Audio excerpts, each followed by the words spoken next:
আমি নিজে দেখেছি এক গাঁজাখোরকে জেলে দিয়েছে, আমার নিচতলায় ছিল। ও শয়তান জেলের ভেতরে যে গাঁজা গাছ লাগিয়েছে।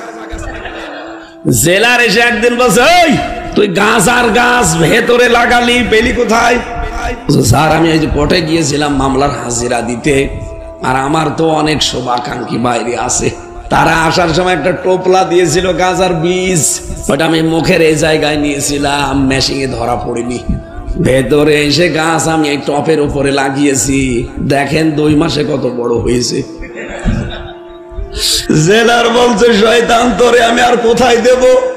গাঁজা খাওয়ার কারণে পুলিশ তোরে ধীরে জেলে দিল, আমি তোরে কন্ডেম সেলের ভেতরে রাখলাম, আর এখানেই তুই গাঁজার গাছ লাগালি, আবার 2 মাস হয়ে গেছে। তোরে আর কোন জায়গায় দেওয়ার কায়দা নেই, তোরে দিতে হলে স্বর্গে দেওয়া লাগবে। হিন্দু তো জেলার দেবদুলা, হিন্দু বেটাও তার জান্নাত বিশ্বাস করে না, এই জন্য বলছে তোরে যদি দেওয়া লাগে এখন স্বর্গে দেওয়া লাগবে।